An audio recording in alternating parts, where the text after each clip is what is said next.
नमस्कार. सिटी न्यूजच्या बुलेटिनमध्ये प्रेक्षकांचं मनपूर्वक स्वागत. आज दिनांक 5 मे 2026 वार मंगळवार. बातमीची सुरुवात करूया सुविचार मालेने. यशस्वी होण्याकरिता स्वतःवर विश्वास ठेवा, अडचणींना सकारात्मकतेने सामोरे जा आणि कठोर परिश्रम करा. आजचा सुविचार आपण बघितला. आता बघूया बातमीपत्रातील ठळक बातम्या. या हेडलाईन्सचे प्रायोजक आहेत बीटीपी यात्रा ग्रुप अमरावती.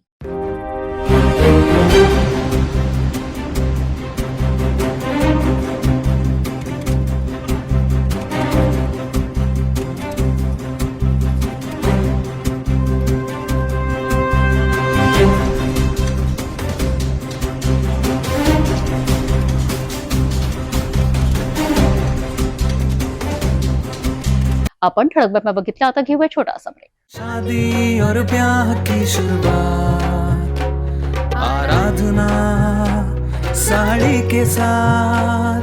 आराधना wholesale shopping mall L2 Bijland complex, Nandgaon Peth, Amravati, Jawahar road, Amravati. ब्रेकनंतर बघूया सविस्तर बातम्या. अमरावतीत एक धक्कादायक घटना. विवाहित महिलेने गळफास घेत आयुष्य संपवलंय. परंतु या आत्महत्येमागे एक सुसाईड नोट आणि त्या नोटमध्ये गंभीर आरोप. अमरावतीच्या फ्रेजरपुरा पोलीस ठाण्याच्या हद्दीत एक धक्कादायक घटना समोर आली आहे. राजेंद्रनगर मंगलधाम परिसरात राहणाऱ्या शिल्पा उर्फ स्वीटी रुपेश बनसोड या 35 वर्षीय विवाहित महिलेने आपल्या राहत्या घरी गळफास घेऊन आत्महत्या केली आहे. ही घटना 5 मे रोजी सकाळी उघडकीस आली असून परिसरात एकच खळबळ उडाली आहे. प्राथमिक माहितीवरून पोलिसांनी सुरुवातीला मर्ग दाखल केला होता. मात्र घटनास्थळी सापडलेल्या सुसाईड नोटमुळे या प्रकरणाला वेगळं वळण मिळालं आहे. या सुसाईड नोटमध्ये मृत महिलेने काही ओळखींच्या व्यक्तींची नावे नमूद केली असून त्यांच्याकडून मानसिक त्रास दिला जात असल्याचा आरोप केला आहे. तसेच तुमची बेल होऊ देत नाही, जेलमध्ये सडवतो अशी धमकी दिल्याचाही उल्लेख या चिठ्ठीत करण्यात आला आहे. मृतक महिला आणि तिच्या कुटुंबियांवर एका जुन्या प्रकरणात गुन्हा दाखल असून अलीकडेच तिच्या पती आणि दिराला जामीन मिळाला होता. या पार्श्वभूमीवर मृतक महिलेच्या नातेवाईकांनी फ्रेजरपुरा पोलीस ठाण्यात तक्रार दाखल केली आहे. सध्या पोलिसांकडून गुन्हा दाखल करण्याची प्रक्रिया सुरू असून पुढील तपास केला जात आहे. एका सुसाईड नोटने संपूर्ण प्रकरणाला नवं वळण दिलं आहे. हा केवळ आत्महत्येचा मामला आहे की मानसिक छळामुळे घेतलेला टोकाचा निर्णय, याचं सत्य काय आहे हे तपासानंतर स्पष्ट होईल.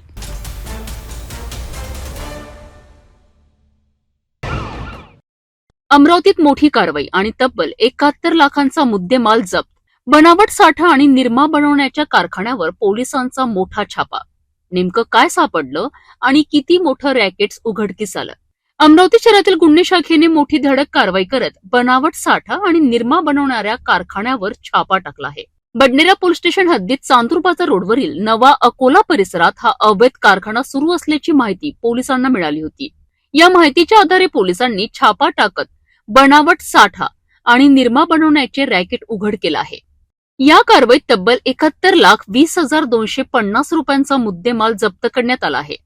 जप्त करण्यात आलेल्या मालामध्ये Surf Excel powder, Wheel powder, विविध केमिकल्स, पॅकिंग मशीन, साचा मशीन, इलेक्ट्रिक्स वजन काटे आणि बनावट लेबल्स असा मोठ्या प्रमाणावर साहित्याचा समावेश आहे. पोलिसांनी या प्रकरणी 4 आरोपींना ताब्यात घेतलं असून त्यांच्यावर गुन्हा दाखल करण्यात आला आहे. प्राथमिक तपासात हे आरोपी बनावट निरमा तयार करून बाजारात विक्री करीत असल्याचं समोर आलं आहे. या संपूर्ण कारवाईमुळे परिसरात एकच खळबळ उडाली आहे. बनावट माल आणि ग्राहकांच्या जीवाशी खेळ. अमरावती पोलिसांच्या या कारवाईमुळे मोठं रॅकेट उघडकीस आलं आहे. पुढील तपासात अजून काय समोर येतं हे पाहणं महत्वाचं ठरणार आहे.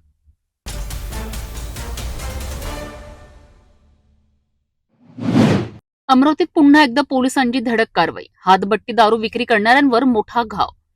फ्रेजरपुरा परिसरात 60 वर्षीय महिलेला रंगेहात पकडण्यात आलाय. अमरावती शहरातील फ्रेजरपुरा पोलीस स्टेशन हद्दीत गुन्हे शाखेच्या पथकाने मोठी कारवाई केली आहे. 5 मे रोजी पेट्रोलिंग दरम्यान मिळालेल्या गुप्त माहितीच्या आधारे पोलिसांनी भुईपुरा व डाळी परिसरात छापा टाकलाय. यावेळी आरोपी कमलाबाई वामनराव चासरकर या आपल्या घरासमोरील आवारात हातभट्टी दारू विक्री करताना आढळून आल्यात. पोलिसांनी तत्काळ कारवाई करत त्यांच्या ताब्यातून 20 लिटर अवैध दारू जप्त केली आहे. जप्त मुद्देमालाची किंमत सुमारे 6,000 रुपये इतकी आहे. या प्रकरणी फ्रेजरपुरा पोलीस ठाण्यात महाराष्ट्र दारूबंदी कायद्यानुसार गुन्हा दाखल करण्यात आला असून पुढील तपास सुरू आहे. अमरावतीत अवैध दारू विक्रीवर पोलिसांनी पुन्हा एकदा मोठी कारवाई केली आहे. अशा कारवायांमुळे बेकायदेशीर धंद्यांना आळा बसणार का, हे पाहणं महत्त्वाचं ठरणार आहे.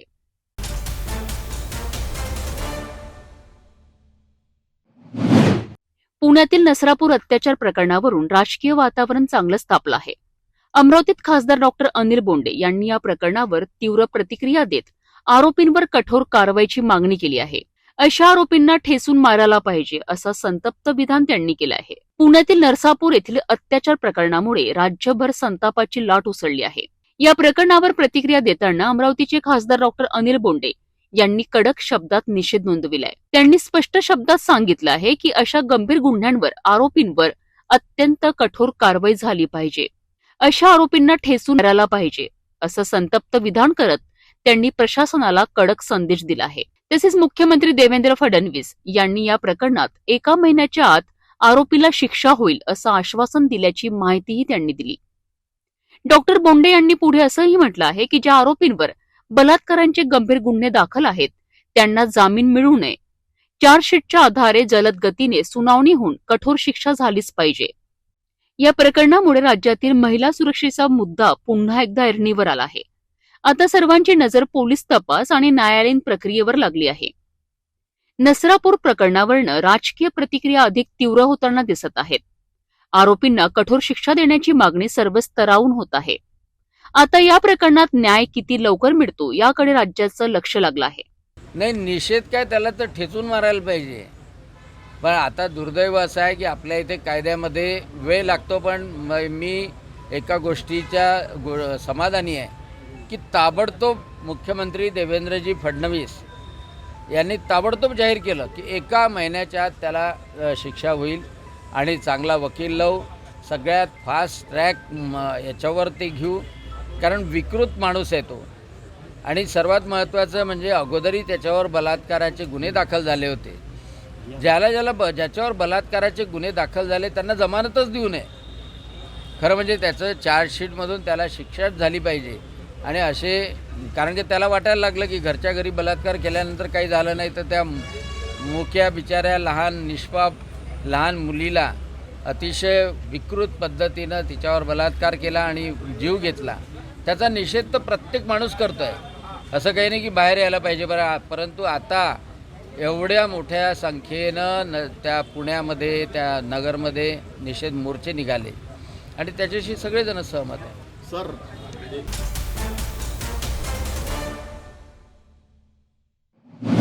कोल्हापूरमध्ये महिलेच्या छेडछाडीच्या घटनेने संताप उसळला आहे. घटनेनंतर विदर्भ खाटीक समाजसेवा समितीने थेट पोलीस अधीक्षक कार्यालय गाठत जोरदार आंदोलन केलंय. आरोपींवर कडक कारवाई आणि अॅट्रॉसिटी ऍक्ट अंतर्गत गुन्हा दाखल करण्याची ठाम मागणी करण्यात आली आहे. कोल्हापूर पोलीस स्टेशन हद्दीत 30 एप्रिल रोजी घडलेल्या एका गंभीर घटनेने परिसरात खळबळ उडाली होती. एक महिला घराशेजारी फिरायला गेली असताना 4 आरोपींनी तिची छेडछाड केल्याची धक्कादायक घटना समोर आली आहे. या घटनेनंतर महिलेच्या पतीने आरोपींना जाब विचारला. मात्र आरोपींनी उलट पती, दीर आणि संबंधित महिलेला मारहाण करत शिवीगाळ केली. तसेच जीवे मारण्याची धमकीही दिली आहे. घटनेची माहिती मिळताच कोल्हापूर पोलिसांनी तातडीने कारवाई करत सर्व आरोपींना अटक केली. मात्र या प्रकरणात अधिक कडक कारवाईची मागणी आता जोर धरत आहे. विदर्भ खाटीक समाजसेवा समितीच्या वतीने पोलीस अधीक्षक कार्यालयासमोर जोरदार घोषणाबाजी करण्यात आली आहे. आरोपींवर अॅट्रॉसिटी ऍक्ट अंतर्गत गुन्हा दाखल करावा आणि कठोर शिक्षा द्यावी अशी ठाम मागणी करण्यात आली आहे. दरम्यान या प्रकरणात खासदार डॉक्टर अनिल बोंडे यांनीही पोलीस अधीक्षक निकेतन कदम यांची भेट घेतली आणि आरोपींवर कडक कारवाई करण्याचे निर्देश दिल्याची माहिती समोर आली आहे.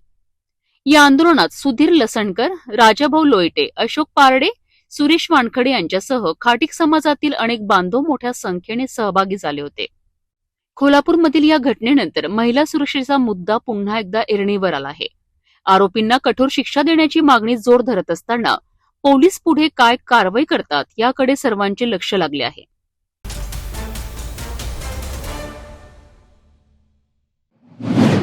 घेऊन चला काय त्याचं माहिती त्या बॅग चेन ओढलेली होती ना, आता अर्धी ओढलेली त्याचा डब्बा लॉक तसाच आहे माझ्या बॅगला, पण खालून कुठून बॅग फाडून काढली काय बघा पहिले.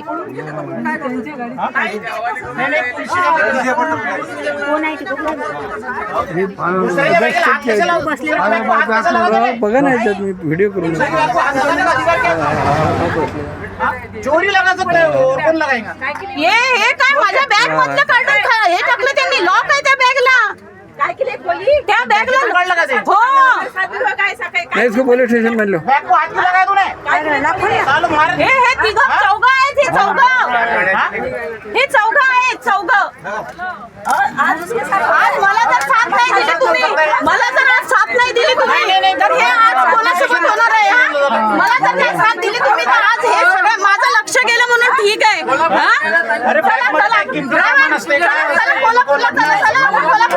लग्नाचं सीझन आहे. बघा ना पेट काय होते.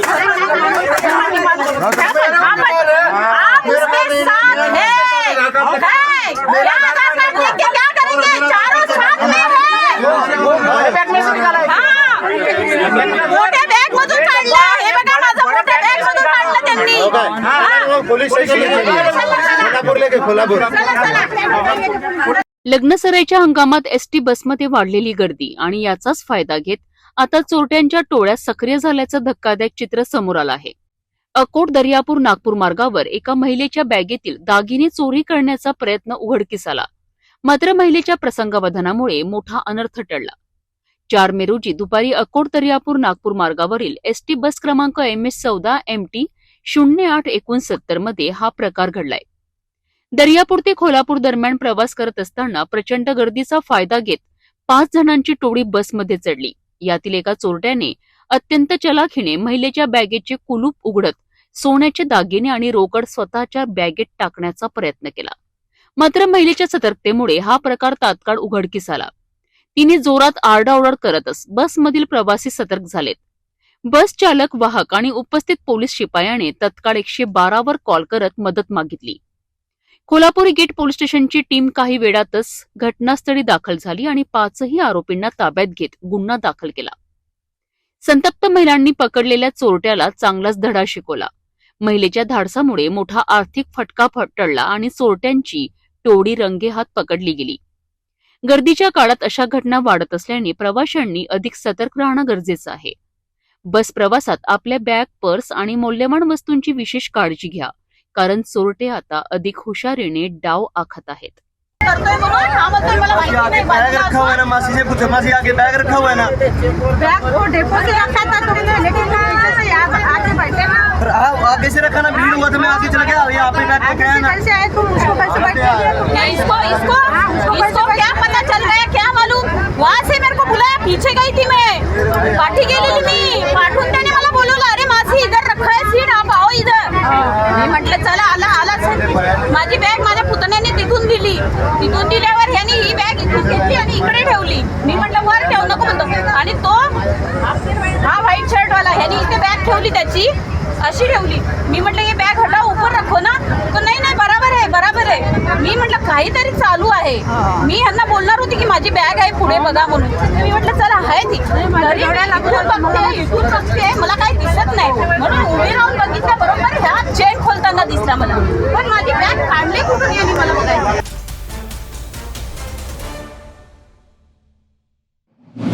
पुण्यातील नसरापूर येथे घडलेल्या अल्पवयीन मुलीवरील अत्याचार प्रकरणानंतर राज्यभरातून संताप व्यक्त होत आहे. अमरावतीत महिला काँग्रेस आक्रमक झाली असून सरकारच्या भूमिकेवर गंभीर प्रश्न उपस्थित केले जात आहेत. अमरावती महिला काँग्रेसच्या वतीने या घटनेचा तीव्र निषेध करण्यात आलाय. शहराध्यक्ष जयश्री वानखडे यांनी सरकारवर जोरदार टीका करत सत्ताधाऱ्यांच्या संवेदनशीलतेवर प्रश्नचिन्ह उपस्थित केलेत. त्यांच्या मते पुण्यातील एका मोठ्या लग्न समारंभाला सत्ताधाऱ्यांच्या भेटी होतात, मात्र अत्याचारग्रस्त चिमुकलीच्या कुटुंबाला सांत्वन देण्याकरिता कोणीही पुढे येत नाही. हे अत्यंत दुर्दैवी आहे. जयश्री वानखडे यांनी सत्ताधाऱ्यांना थेट सवाल करत विचारले की जनतेच्या दुःखात सहभागी होण्याची जबाबदारी सरकारची नाही का? महिला काँग्रेसच्या कार्यकर्त्यांनी या घटनेविरोधात आवाज उठवत न्यायाची मागणी केली आहे. अमरावती महिला काँग्रेसच्या वतीने या घटनेचा तीव्र निषेध नोंदविण्यात आला असून दोषींवर कठोर कारवाई करण्याची मागणी आता करण्यात आली आहे. या प्रकरणात न्याय मिळावा आणि अशा घटना पुन्हा घडू नयेत याकरिता समाजातील सर्व घटकांनी एकत्रित येण्याची गरज आहे. अतिशय निंदनीय ही घटना आहे. महिलांच्या हृदयाला घाव पोचला आहे. मुलींना जन्म द्यायचा की नाही द्यायचं, मुलींना बाहेर ठेवायचं की नाही ठेवायचं, सध्याची परिस्थिती अशी निर्माण झालेली आहे. अख्ख्या महाराष्ट्रभर या घटना घडत आहे, पण सरकार कुठेच काही करत नाही. आत्ताच अमरावती शहरामध्ये विविध घटना झाल्या, महाराष्ट्रामध्ये विविध घटना झाल्या, पण कुठल्याही गुन्हेगाराला फाशीची शिक्षा देण्यात आलेली नाही. आताच मुख्यमंत्र्यांनी म्हटलं की या 1 महिन्याचा कालावधी नंतर आम्ही त्यांना शिक्षा देऊ. कालावधी का? सत्तेत तुम्ही, गृहमंत्री तुम्ही, प्रशासन तुमचं, शासन तुमचं, मुख्यमंत्री तुम्ही, सगळं निर्णय तुमच्या हातात आहे. निर्णय तुम्हालाच घ्यायचा आहे. आत्ताच पुणे जिल्ह्यात एका ठिकाणी लग्न समारंभाला सगळे सत्ताधारी गेले असतात. तिथेच पुण्यात जी घटना घडली तिथे त्यांनी भेटसुद्धा दिली नाही. म्हणजे काय मला सांगा ना, जी अपेक्षा आपल्याला न्यायाची अपेक्षा ज्यांच्याकडून असतात ते अशा पद्धतीने जर वागत असेल, एखाद्या गरीब व्यक्तीच्या घरी जर एखादी घटना अशी झाली तिथे जर त्या व्यक्तीला सांत्वन भेटसुद्धा आपण देऊ शकत नाही, तर आपण न्यायाची अपेक्षा कशी करावी त्यांच्याकडून? महाराष्ट्रामध्ये एवढे सगळ्या गोष्टी झालेल्या आहेत, परंतु आज सत्ताधाऱ्यांनी अनेक ठिकाणी जेव्हा ह्या काही घटना घडल्या तेव्हा आंदोलनं केली, कॅन्डल मार्च काढला, सगळ्या काही गोष्टी केल्या, परंतु आज ही घटना खूप मोठी आहे, पण याचं कोणीच कुठे काही आंदोलन केले नाही, निवेदन दिले नाही आणि कुठलीच आम्हाला अपेक्षा नाही आहे. फक्त म्हणतात की नारी न्याय वंदन. मला सांगा ना, नारीला कुठे न्याय आहे? महिलांनी बाहेर निघायचं नाही निघायचं, मुलींना पाठवायचं की नाही पाठवायचं. म्हणजे मला तर असं वाटते की आता हा कायदा येईल की मुलींना जन्मच देऊ नका. आज अमरावती शहर महिला काँग्रेस कमिटीकडून मी या सर्व गोष्टीचा निषेध करते आहे. कारण फार अतिशय एक महिला म्हणून, आज मी एक आई म्हणून सर्व आया भगिनीच या महाराष्ट्रामध्ये आहे. अतिशय निंदनीय आणि निषेधार्थ ही गोष्ट घडली.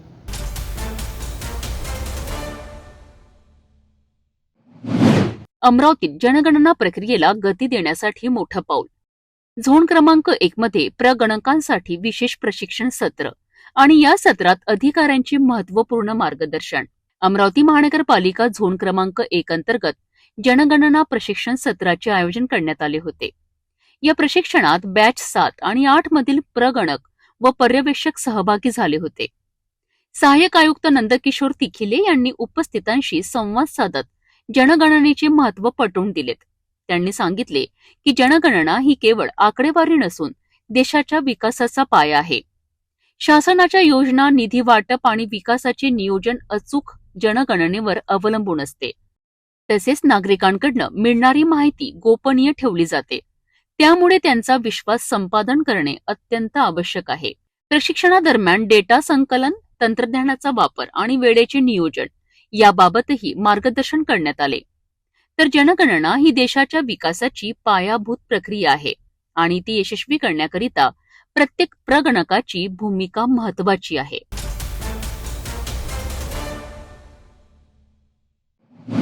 अमरावतीतील धन्वंतरी सहकारी रुग्णालयाच्या संचालक मंडळ निवडणुकीत यंदा मोठी घडामोड पाहायला मिळते.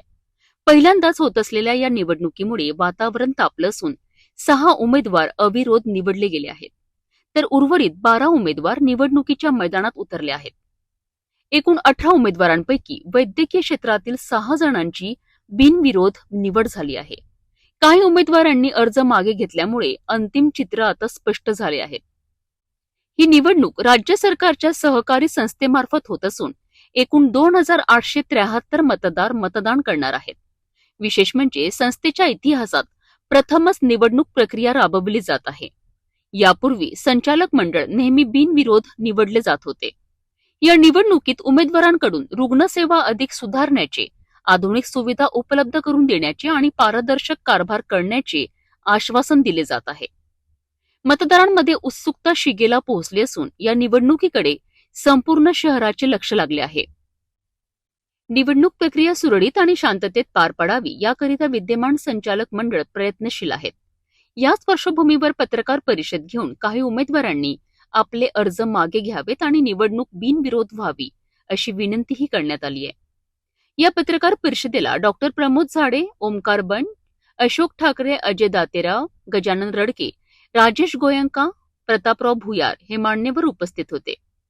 धन्वंतरी सहकारी रुग्णालयाच्या या ऐतिहासिक निवडणुकीत नेमकं कोण बाजी मारणार याकडे आता सर्वांचं लक्ष लागलं आहे. धन्वंतरी सहकारी रुग्णालयाचे जे निवडणूक जाहीर झाले आहे त्या निवडणूक जाहीर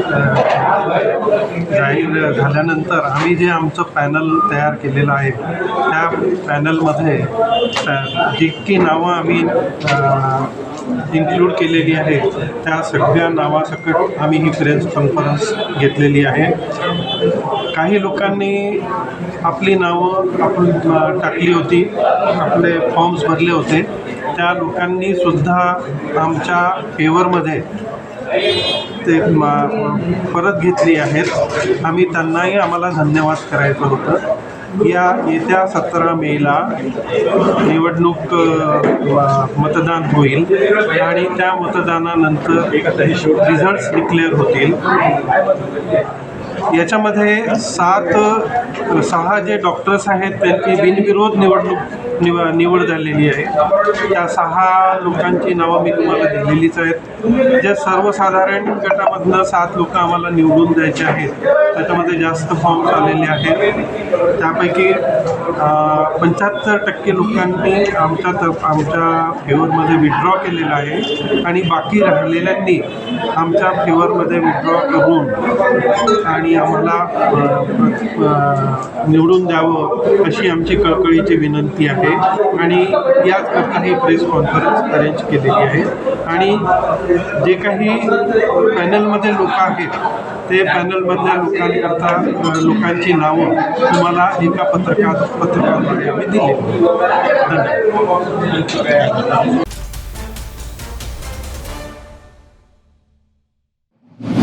अमरावती शहरात स्वच्छतेचा बोजबारा उडाल्याचं धक्कादायक चित्र समोर आलं आहे. प्रत्येक प्रभागात घाणीचं साम्राज्य पसरलं असून नागरिक त्रस्त झाले आहेत. प्रशासन झोपेत आहे का असा सवाल आता सर्वसामान्य जनता विचारू लागली आहे.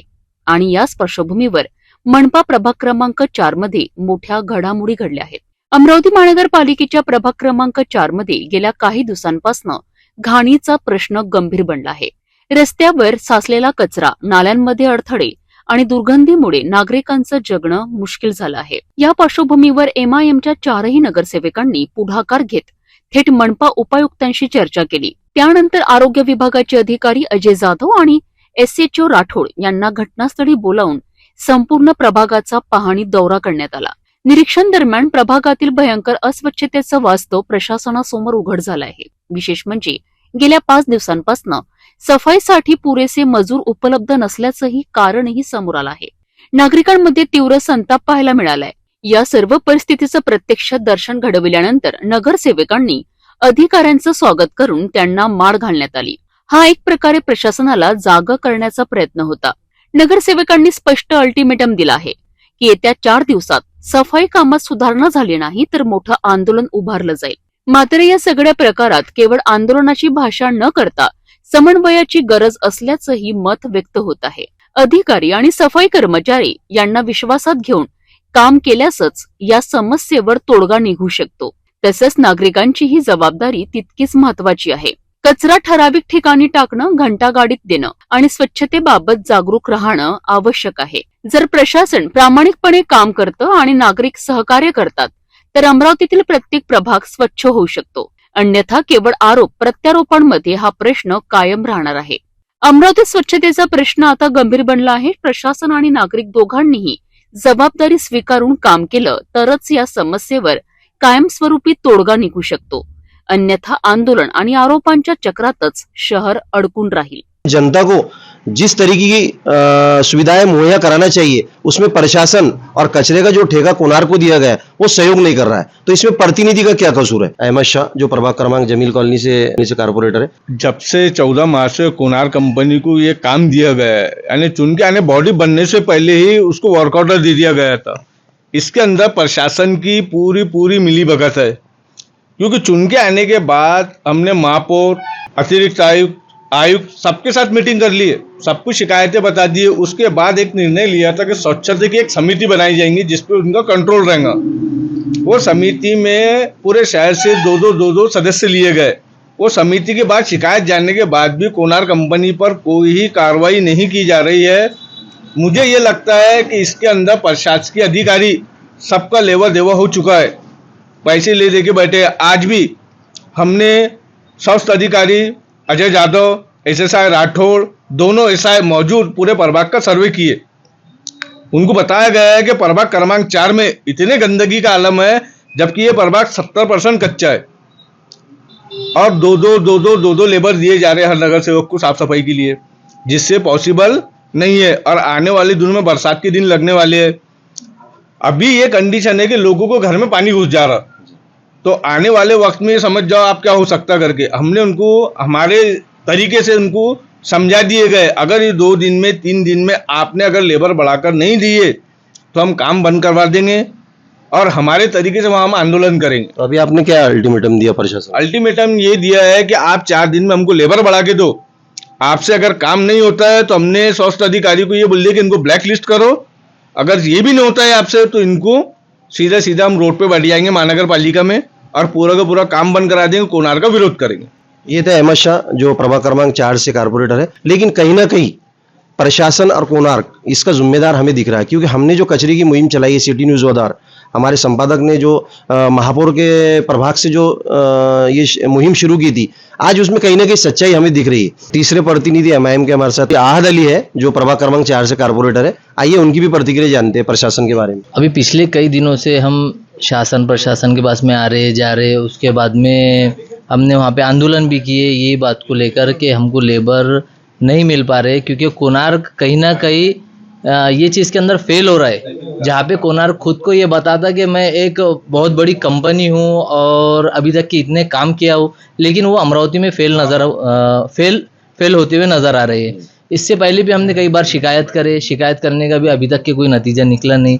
तो आज हम लोगों ने एक निर्णय लिए कि 4 दिन के अंदर अगर हमारा काम पूरा नहीं हुआ तो 4 दिन के बाद में हम चारों भी नगर सेवक इसका एक भव्य आंदोलन करेंगे, जिसमें जो भी नुकसान होगा उसका खामियाजा प्रशासन को और कोणार्क कंपनी को भुगतना पड़ेगा। क्योंकि ये कोणार्क कंपनी जो है ना महानगर पालिका में इसने इसके खोखे जो है ना फिक्स कर ली, क्योंकि कोणार्क कंपनी के खोखे जो है वो महानगर पालिका में फिक्स है।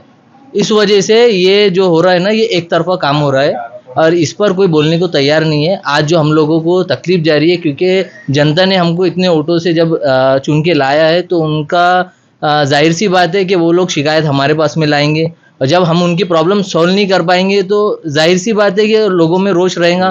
तो इसका जिम्मेदार कोणार्क कंपनी और प्रशासन है। अगर ये हमारा 4 दिन के अंदर काम नहीं करके देंगे तो हम हमारी तरीके से इसका आंदोलन करेंगे और जो भी नुकसान होगा तो इसका जिम्मेदार कोणार्क कंपनी और प्रशासन रहेगा। तो आइए देखते हैं इस बार इस 4 दिन में प्रशासन क्या करता है। और एमआईएम के जो कारपोरेटर है वो ताकत से भिड़े हुए हैं। ऐसा नहीं है कि प्रतिनिधि काम नहीं कर रहे, प्रतिनिधि चाहता है कि काम करे और जनता की समस्याओं का निवारण करे, लेकिन प्रशासन और कोणार्क अगर से उसे सपोर्ट और सहयोग नहीं करते हैं तो उसमें प्रतिनिधि का क्या कसूर है। कहीं ना कहीं प्रशासन ने इस पर अंकुश लगाना चाहिए। कैमरा पर्सन साकिब के साथ मैं अफसर शेख, सिटी न्यूज अमरावती।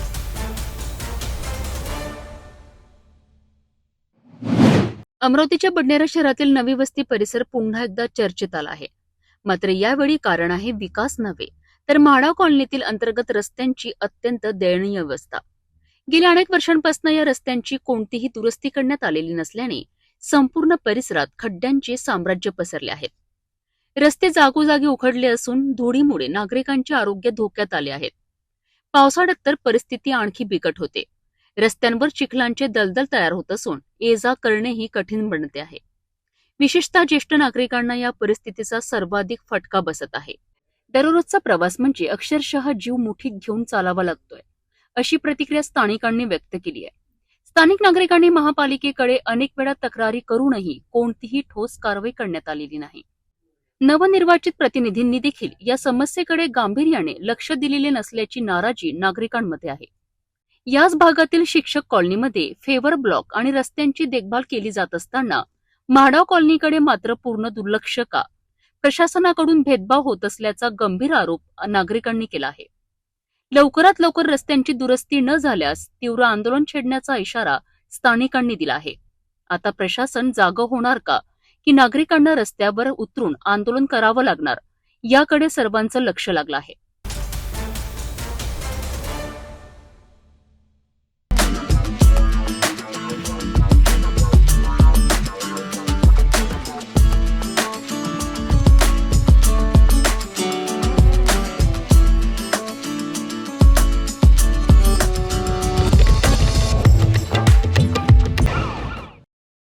नागपूर शहरात अंमली पदार्थांविरोधात पोलिसांची मोठी कारवाई समोर आली आहे. गुन्हे शाखा युनिट क्रमांक 4 ने ऑपरेशन थंडर 2 अंतर्गत धडक कारवाई करत गांजा तस्करीचा भंडाफोड केला आहे. सक्करदरा पोलीस ठाणे हद्दीतील आशीर्वाद नगर परिसरात ही कारवाई करण्यात आली आहे. गुप्त माहितीच्या आधारे पोलिसांनी सापळा रचत संशयित इसमाला ताब्यात घेतले. झडती दरम्यान आरोपीकडनं मोठ्या प्रमाणात गांजा, रोख रक्कम आणि मोबाईल जप्त करण्यात आले. या कारवाईत पोलिसांनी मोहम्मद समीर, मोहम्मद वजीर उद्दीन, शेख मोहम्मद शेख अब्दुल, मोहम्मद अकबर, बाबा मोहम्मद सखर या तिघांना अटक केली आहे. तर या प्रकरणातील आणखी 2 आरोपी फरार असून त्यांचा शोध सुरू आहे. 4 किलो 365 ग्रॅम गांजा, अंदाजे किंमत 1,09,125, रोख 4,000, 4 अँड्रॉइड मोबाईल, किंमत 40,000, एकूण मुद्देमाल 1,54,025 ही कारवाई एनडीपीएस कायद्याअंतर्गत करण्यात आली असून आरोपींना वैद्यकीय तपासणीनंतर अटक करून पुढील कारवाईकरिता सक्करदरा पोलीस ठाण्यात दाखल करण्यात आले आहे. नागपूर पोलिसांच्या या कारवाईमुळे शहरातील अंमली पदार्थांच्या रॅकेटला मोठा धक्का बसला आहे. फरार आरोपींचा शोध सुरू असून तपास अधिक खोलवर सुरू आहे. त्यांना गुप्त माहिती दिली की आशीर्वाद नगर सक्करदरा इथे बाहेरचे काही 2-4 व्यक्ती आहेत आणि तिथे गांजाचं विक्री सुरू आहे. त्या गुप्त माहितीवरनं आम्ही ही माहिती वरिष्ठ अधिकाऱ्यांना दिली आणि त्यावरून मग आम्ही सापळा रचून ती रेड केली. त्यामध्ये युनिट 4चे अधिकारी आणि सर्व कर्मचाऱ्यांनी मिळून ही कारवाई केलेली आहे. यामध्ये जवळपास 3 आरोपी अटक केले आहेत. त्यांचे नाव आहे मोहम्मद अकबर, तो राहणार तेलंगणा. दुसरा आहे मोहम्मद जासिम वल्द, तो राहणार आहे मुंबईचा. आणि मोहम्मद समीर वल्द वजीरुद्दीन, तो पण राहणार तेलंगणाचा. यातील 2 जे मुख्य आरोपी आहेत ते फरार आहेत. त्यांचं नाव आहे मोहम्मद जहागीर, बाबा अब्दुल कादर आणि दुसरा अज्जू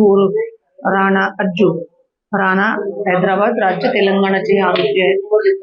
आणि ही मॉडेल्स जवळपास यापूर्वी पण इथे आलेले आहेत आणि हे इथून गांजा घेऊन जातात आणि हैदराबाद मध्ये विक्री करतात, अशी यांची मॉडेल्स होती. 3 आरोपी आम्ही अटक केले, कारवाई केली. टोटल 4 किलो 365 किलोग्रामचा आम्ही गांजा जप्त केलाय आणि हे आरोपी आणि एकूण मुद्देमाल त्याचप्रमाणे 4 मोबाईल जप्त केलेले आहेत. असं आपण 1,54,000 रुपयाचा मुद्देमाल रिकव्हर केलेला आहे. आशीर्वाद नगरला ते किरायचं घर आहे, साजिद म्हणून यांचं. सज्जू तो पण फरार आहे. त्याने जवळपास ते किरायाने दिलेलं होतं आणि तिथेच ते वरचं रूम रिकाम होतं. तिथं कोणाच्याच नावाची सध्या अजून भेटलेलं नाहीये की कोणाच्या नावावर ते रेंटनं दिलेलं आहे. त्याचा तपास सुरू आहे आणि त्यामुळे बाकी त्या बिल्डिंग मध्ये खाली फर्स्ट आणि ग्राउंड आणि फर्स्ट फ्लोअरला भाडेकरूच आहेत आणि वरच्या 2 रूम आहेत ते रिकाम होतं आणि तिथेच हे लोक मिळून आले. त्यामध्ये गांजा होता आणि हे सगळे तिथे हजर होते.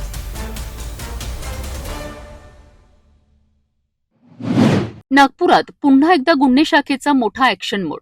ऑपरेशन शक्ती अंतर्गत देह व्यापाराच्या रॅकेटवर धडक कारवाई आणि एका पीडित महिलेची सुटका. नागपूर शहरात गुन्हे शाखेच्या पथकाने ऑपरेशन शक्ती अंतर्गत मोठी कारवाई केली आहे. हुडकेश्वर पोलीस ठाण्याच्या हद्दीत माधवनगरी बेसा पिपळा रोड परिसरात छापा टाकण्यात आला. या छाप्यात पद्मिनी गुलशन बसू या आरोपी महिलेला अटक करण्यात आली आहे. प्राथमिक तपासात समोर आले आहे की आरोपी पीडित महिलेला आर्थिक प्रलोभन देऊन देह व्यापार करण्यास भाग पाडत होती. या कारवाईत एका पीडित महिलेची सुटका करण्यात आली असून मोबाईल, रोकड आणि इतर साहित्य जप्त करण्यात आले आहे. पोलीस आयुक्तांच्या निर्देशानुसार सुरू असलेल्या या मोहिमेत मानवी तस्करी विरोधात मोठं यश मिळालं आहे. सध्या आरोपी विरुद्ध गुन्हा दाखल करण्यात आला असून पुढील तपास सुरू आहे. मानवी तस्करी आणि लैंगिक शोषणाविरोधात पोलिसांचा कडक संदेश. अशा बेकायदेशीर रॅकेट्सवर आता सतत कारवाई होणार. नाही, काल आमच्या इथे जे सामाजिक सुरक्षा विभागामध्ये नेमणुकीस पोलीस हवालदार प्रकाश माथनकर यांना त्यांच्या गुप्त बातमीदाराकडून माहिती मिळाली की पद्मनी वसू नावाची महिला ही माधवनगरी बेसापिपला रोड त्या झुडिओचं शोरूम आहे त्याच्या आजूबाजूच्या परिसरात देह विक्री व्यवसाय करून घेते अशी माहिती मिळाल्याने मग आमच्या हवालदारांनी बोगस पंटर पाठवून शहानिशा केली. शहानिशी झाल्यानंतर बोगस पंटरला पाठवला असता तिने बोगस पंटरकडून 2000 रुपये घेऊन आरोपीने जो बोगस ग्राहक आहे याला देह समागमाकरता मुलगी प्रोव्हाइड केली, पीडितेला प्रोव्हाइड केलं.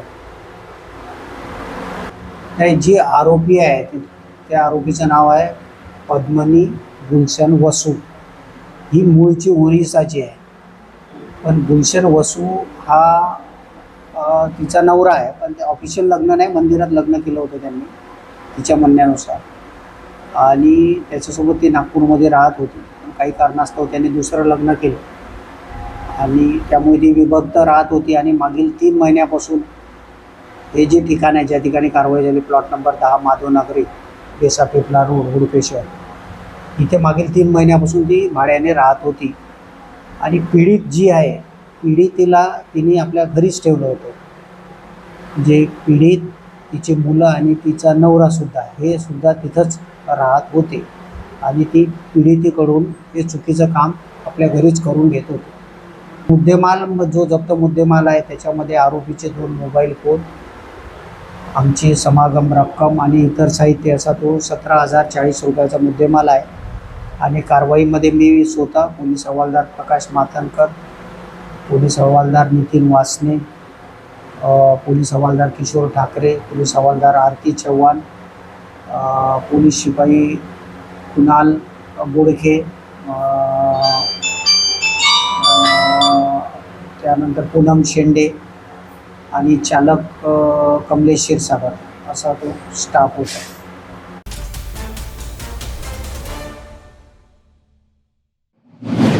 नागपुरात वाहन चोरांवर पोलिसांचा जबरदस्त प्रहार. गुन्हे शाखेने उघड केले 2 मोठे गुन्हे आणि आरोपीला अटक करत जप्त केल्या चोरीच्या दुचाकी.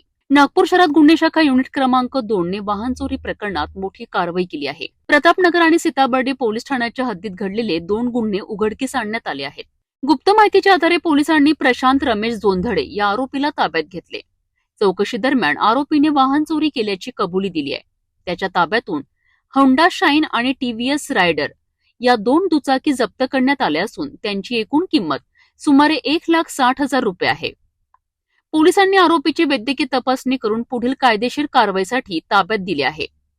वाहन चोरी करणाऱ्यांकरिता पोलिसांचा स्पष्ट इशारा. नागपुरात अशा गुन्ह्यांवर कडक कारवाई सुरूच राहणार. नागपूर गुन्हे शाखा युनिट क्रमांक 2 चे जे कर्मचारी आहेत त्यांना गोपनीय माहिती मिळाली होती की आरोपी नामे प्रशांत रमेश जोंधळे राहणार पांढरा बोडी ह्याच्याजवळ चोरीच्या गाड्या आहेत. ती माहिती खात्री करण्याकरता आमच्या पथकातील कर्मचारी सुरेश तेलेवार, NPC सुरेश तेलेवार आणि कॉन्स्टेबल आशिष धनरे यांनी स्वतः जाऊन खात्री केली.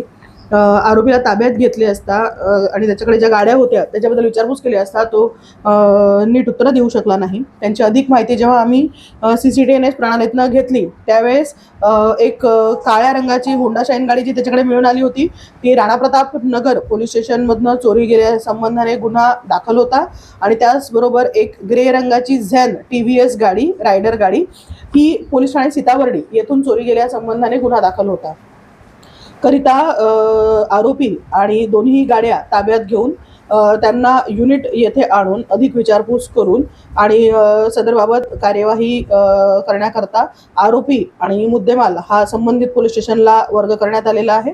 सदरची गाडी वाहन चोरीचे जे 2ही गुन्हे आम्ही उघडकीस आणलेले आहेत.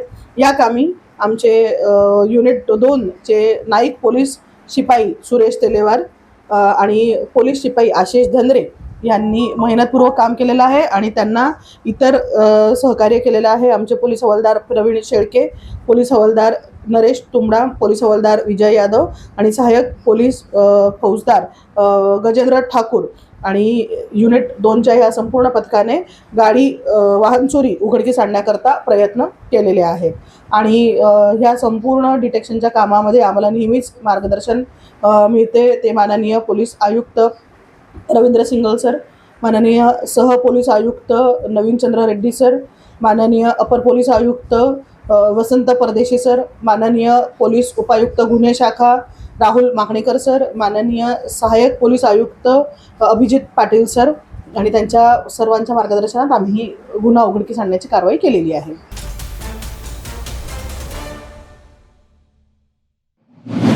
नागपूरमध्ये पुन्हा एकदा गुन्हे शाखेची धडक कारवाई. बंदी असलेला सुगंधी तंबाखू विकणाऱ्या टोळीचा पर्दाफाश आणि तब्बल लाखांच्या जवळपासचा मुद्देमाल जप्त. नागपूर शहरातील नवीन कामठी परिसरात गुन्हे शाखेच्या सोनसाखळी चोरी विरोधी पथकाने मोठी कारवाई केली आहे. महाराष्ट्र शासनाने प्रतिबंधित केलेला सुगंधी तंबाखू विक्री करणाऱ्या तिघांना पोलिसांनी अटक केली आहे. या कारवाई दरम्यान पोलिसांनी वेगवेगळ्या ब्रँडचा बंदी असलेला तंबाखू तसेच तो तयार करण्यासाठी वापरली जाणारी मशीन जप्त केली आहे. जप्त मुद्देमालाची एकूण किंमत जवळपास 98,950 रुपये इतकी आहे. अन्न व औषध मानके कायदा 2006 अंतर्गत तसेच भारतीय न्याय संहितेच्या विविध कलमांनुसार आरोपींवर गुन्हा दाखल करण्यात आला आहे. या कारवाईमुळे नागपूरमध्ये सुरू असलेल्या बेकायदेशीर तंबाखू विक्रीवर मोठा आळा बसण्याची शक्यता व्यक्त केली जात आहे. नागपूरमध्ये बेकायदेशीर तंबाखू विक्रीवर पोलिसांनी मोठा घाव घातला आहे.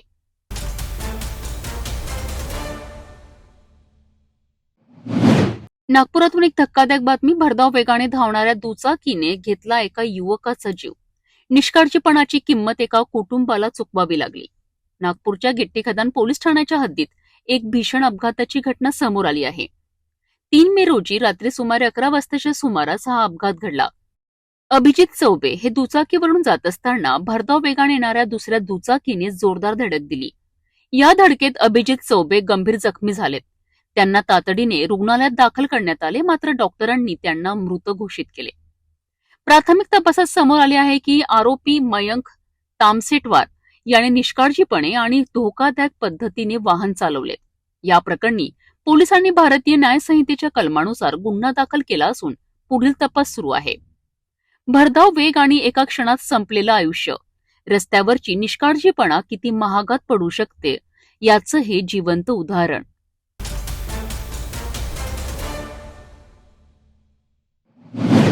नागपूर जिल्ह्यातील सावनेर परिसरात एक भीषण अपघात घडला असून टोमॅटोने भरलेली आयसर गाडी थेट डिवायडरला आदळल्याने 2 जण गंभीर जखमी झाले आहेत. छिंदवाडा येथून तेलंगणाकडे निघालेल्या या गाडीचा संतुलन सुटल्याने हा अपघात झालाय. अपघात हा इतका भीषण होता की जखमी गाडीतच अडकून पडले होते. मात्र स्थानिक सामाजिक कार्यकर्त्यांच्या तत्परतेमुळे त्यांचे प्राण वाचलेत. मध्य प्रदेशातील छिंदवाडा येथून टोमॅटो घेऊन तेलंगणा राज्यातील महबूबाबादकडे निघालेल्या आयसर गाडी क्रमांक TS26T9993चा सावनेर परिसरात भीषण अपघात झाला. प्राथमिक माहितीनुसार चालकाचे गाडीवरील नियंत्रण सुटल्याने आयसर थेट रस्त्याच्या डिवायडरला जाऊन जोरदार धडकली. धडकेची तीव्रता इतकी होती की गाडीचा पुढील भाग पूर्णतः चेंदामेंदा झाला.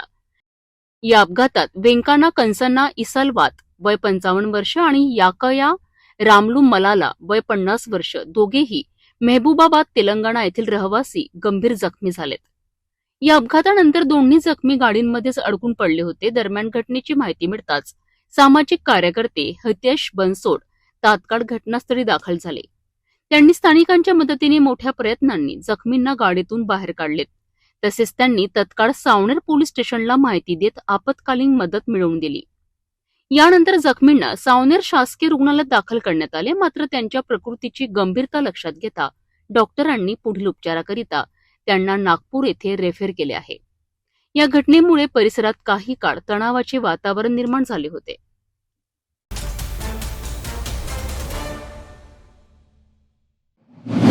एकीकडे उन्हाच्या तीव्र झळांनी सगळे हैराण झाले, परंतु बुलढाण्यातील एका छोट्याशा मुलीने दिला मोठा संदेश.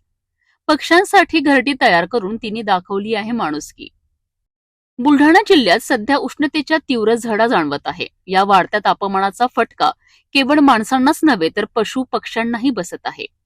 अशा परिस्थितीत मेहकर तालुक्यातील खंडाळा येथील इयत्ता 7वीत शिकणारी शीतल राऊत हिने एक स्तुत्य उपक्रम राबविला आहे. उन्हाळी सुट्टीत अभ्यासासोबतच तिने पक्ष्यांसाठी घरटी तयार करण्याचा उपक्रम हाती घेतलाय. कॅन, प्लास्टिक बाटल्या आणि लाकडी बॉक्सचा वापर करून तिने सुंदर घरटी बनवली आहे. ही घरटी शेतातील झाडांवर लावण्यात आली असून त्यामध्ये पक्ष्यांसाठी तांदूळ, गहू, ज्वारी आणि पिण्याच्या पाण्याची ही व्यवस्था करण्यात आली आहे. शीतलच्या या उपक्रमांमुळे उष्णतेने त्रस्त पक्ष्यांना मोठा दिलासा मिळत आहे. तिच्या या कल्पकतेचा व्हिडिओ सध्या सोशल मीडियावर व्हायरल होत असून सर्वत्र तिचे कौतुक होत आहे. छोट्या वयात मोठा विचार, शीतलचा हा उपक्रम आपल्यालाही काहीतरी करण्याची प्रेरणा देतो.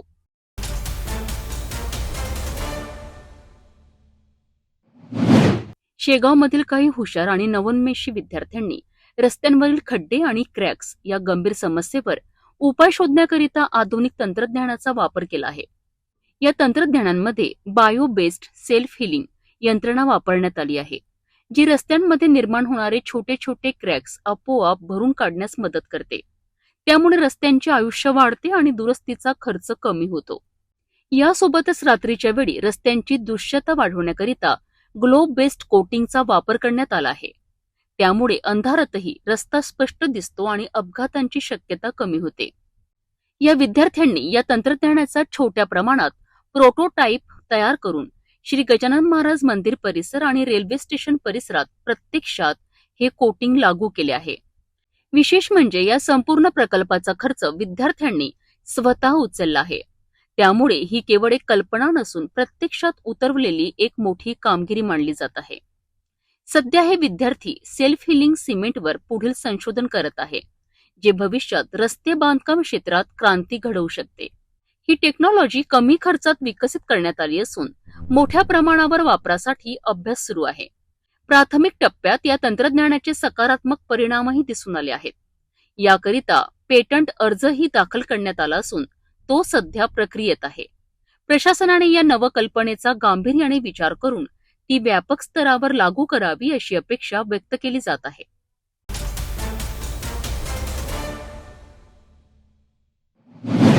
संकष्टी चतुर्थी आणि भक्तीचा महासागर उसळला. वाशिम जिल्ह्यातील मंगरुळपीर तालुक्यातल्या नवशा गणपती मंदिर चेहेल येथे अंगारक संकष्टी चतुर्थी निमित्त पहाटेपासूनच भाविकांची प्रचंड गर्दी पाहायला मिळते.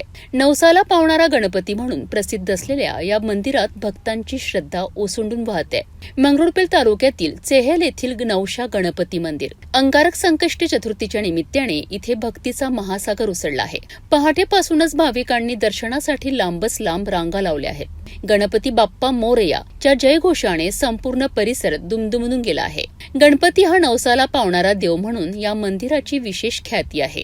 त्यामुळे केवळ मंगरुळपीर तालुक्यातूनच नव्हे तर दूरवरूनही भाविक येथे दर्शनासाठी येत आहेत. मंदिर परिसरात भक्तिमय वातावरण असून अनेक भाविकांनी उपवास करत गणरायाचे दर्शन घेतलेत. स्थानिक प्रशासन आणि मंदिर समितीकडनं दर्शनासाठी योग्य व्यवस्था करण्यात आली आहे, जेणेकरून भाविकांना कोणतीही गैरसोय होऊ नये. श्रद्धा, भक्ती आणि उत्साह या तिन्हीचा संगम या चेहेलमध्ये पाहायला मिळतो आहे.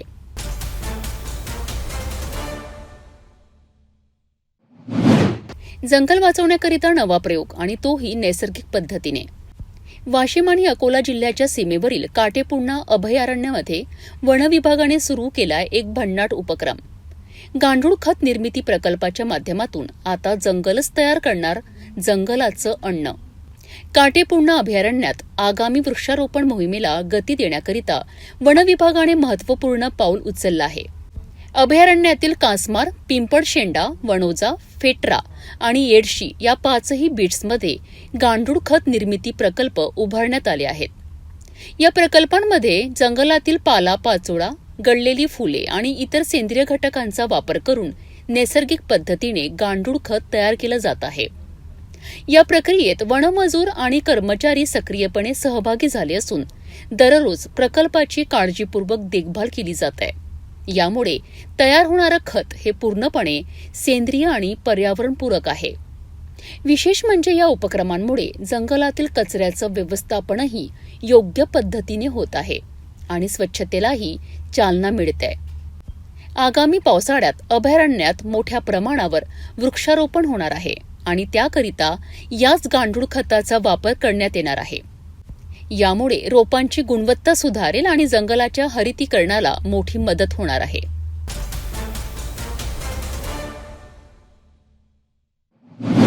उन्हाचा तडाखा वाढतोय आणि लिंबू बनलंय सोनं. वाशिम जिल्ह्यात उकाड्यामुळे नागरिक हैराण झालेत आहे. थंड पेयांची मागणी वाढली, परंतु लिंबाच्या दराने गाठलंय आभाळ. जिल्ह्यात दिवसेंदिवस तापमान वाढत आहे. उकाड्यामुळे नागरिक अक्षरशः हैराण झाले आहेत. या उष्णतेपासून दिलासा मिळवण्याकरिता सरबत, सोडा आणि ऊसाच्या रसाला मोठी मागणी वाढली आहे. परंतु या सगळ्याचं हृदय असलेलं लिंबू मात्र सध्या महाग झालं आहे. स्थानिक कृषी उत्पन्न बाजार समितीमध्ये सकाळच्या लिलावात लिंबाचा पुरवठा अत्यंत मर्यादित प्रमाणात होत आहे. जेवढा माल येतो तो काही वेळातच संपतो आणि त्यामुळे बाजारात लिंबाचा तुटवडा निर्माण झाला आहे. वाढती मागणी आणि कमी पुरवठा यामुळे लिंबाच्या दरात मोठी उसळी पाहायला मिळते. या परिस्थितीचा फटका फक्त ग्राहकांनाच नाही तर व्यापाऱ्यांनाही बसतो आहे. लिंबू महाग झाल्यामुळे सरबत विक्रेते आणि ज्यूस सेंटरवाल्यांना दर वाढवावे लागत आहेत, तर ग्राहकांना खिशाला झड सहन करावी लागतोय. उन्हाचा तडाखा आणि वाढते दर, लिंबू आता सर्वसामान्यांकरिता लक्झरी बनतंय का? यावर पुढे काय उपाय होतात हे पाहणं महत्त्वाचं ठरणार आहे.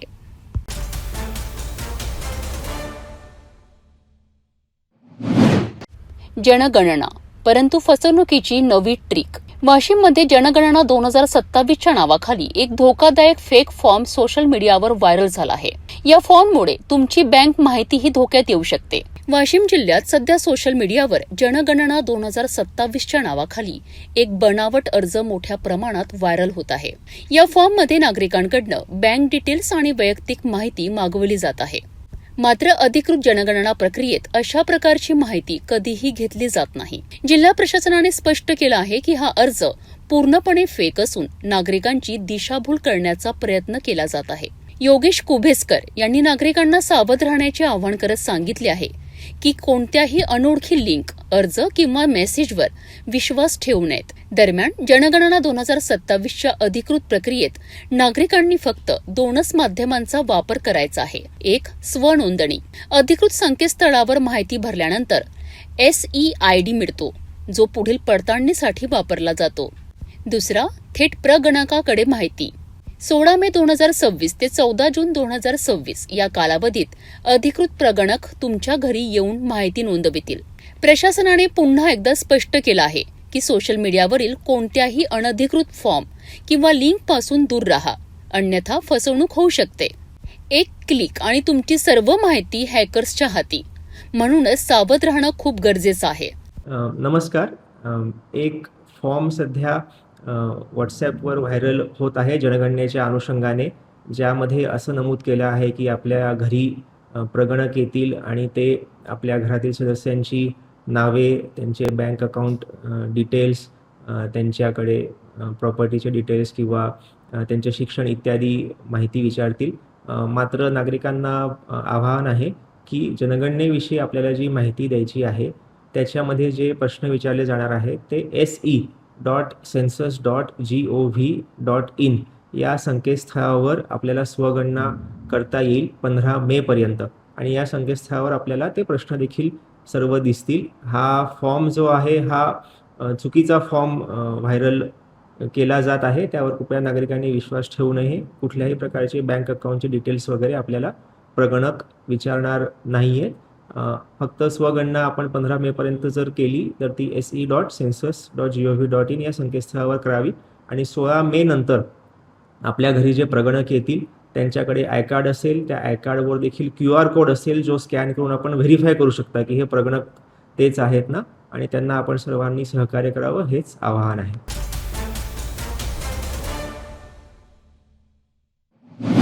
निसर्ग कोरडा पडतोय, परंतु माणुसकी अजून जिवंत आहे.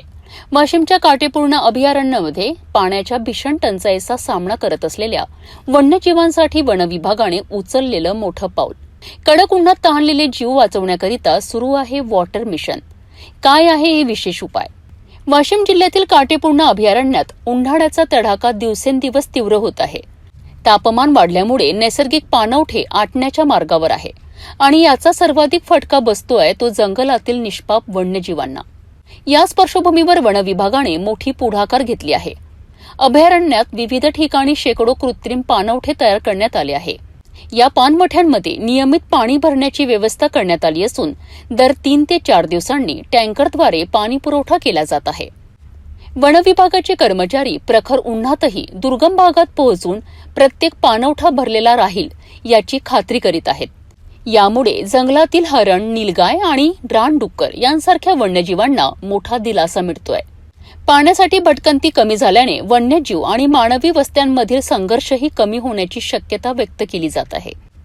एकीकडे उन्हाचा कहर, परंतु दुसरीकडे वन विभागाची ही संवेदनशीलता, हीच खरी मानवता आणि निसर्ग संवर्धनाची जाणीव आहे. उन्हाचा तडाखा कितीही वाढला तरी जंगलातील जीव वाचवण्याकरिता सुरू असलेली ही धडपड खरोखरच कौतुकास्पद आहे.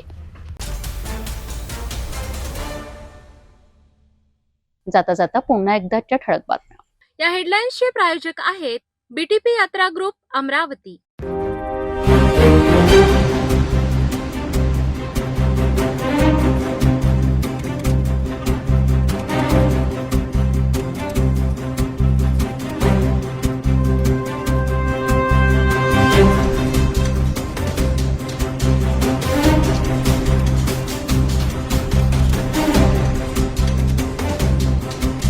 आपण आता सिटी न्यूज चॅनल आपल्या टीव्हीवरही बघू शकता. यामध्ये next channel 117, Jio channel 872, GTPL channel 73, Fastway channel 256 वर बघू शकाल. आता अमरावती जिल्ह्यानंतर विदर्भ आणि महाराष्ट्राचे दर्शक घर बसल्या आपल्या केबल टीव्हीवर सिटी न्यूज बातमी पाहू शकाल. यामध्ये Chhatrapati Sambhajinagar NST setup box number 14, Yavatmal setup box number 12, Washim setup box number 26, Nanded setup box number 17, Mahur setup box number 7, अकोला लारसी सेटअप बॉक्स नंबर 899 वर बघू शकाल. लवकरच आम्ही आपल्यापर्यंत पोहोचणार आहोत. जर आपल्या टीव्हीवर सिटी न्यूज चॅनल दिसत नसेल तर आपण आपल्या केबल ऑपरेटर संपर्क करावा. आपण सिटी न्यूज केबलच्या व्यतिरिक्त युट्यूब, फेसबुक, इंस्टाग्राम आणि ट्विटरवर बघू शकता. याकरिता सोशल मीडिया अकाउंट सबस्क्राईब करा, फॉलो करा, लाईक करा. युट्यूब अकाउंट सबस्क्राईब करण्याकरिता सबस्क्राईब बटनाला क्लिक करा आणि बेल आयकॉन दाबायला विसरू नका, कारण सरकारी समाचार आपल्यापर्यंत पोहोचणार आहेत. तसेच फेसबुक पेज लाईक करा, इंस्टाग्राम आणि ट्विटर हँडल फॉलो करा. आपण व्हॉट्सअपवर सुद्धा सूचना देऊन न्यूज प्राप्त करू शकता.